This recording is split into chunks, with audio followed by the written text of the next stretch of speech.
Governor Gavin Newsom says he will draft legislation to protect pharmacies and women in California if the Supreme Court overturns FDA approval of an abortion pill. CBS 8 political reporter Morgan Reiner asked the governor about the state's plans today.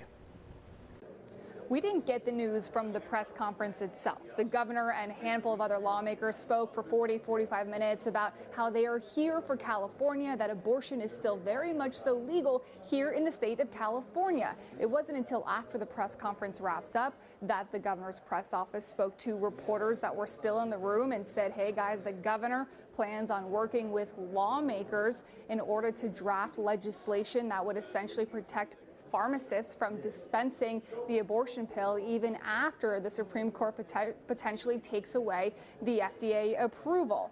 But here's the thing, right? Typically, federal law takes precedent over state law. And so there are a lot of legality questions about this. And so members of the press, that's our job, to ask questions and demand more answers. And so we ended up having a whole separate press briefing with the governor's office after, at which point they told us that, yes, technically the FBI can come and raid pharmacies here in California, but that likely won't happen. They likened it to marijuana in California, not legal on the federal level, but we don't have FBI agents coming here and raiding marijuana dispensers. So, of course, all of this is so new. We don't even have a ruling from the Supreme Court yet, and so none of this is in writing. There isn't an official bill with this language in it yet, but we should get more information once that ruling comes out, potentially tomorrow.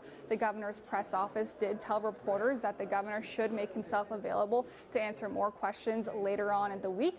So we'll stay up to date for you on this very important story. And for those of you who may have been watching the news conference earlier on today, you may have seen our San Diego representative, Dr. Akilah Weber. She did pass out during that news conference. She was escorted by medical staff out of the room, at which point I offered up my Gatorade, which they took. Didn't know what was going on with her, but sometimes electrolytes helped. I'm happy to report the governor's office did tell me that the doctor is doing just fine as of now.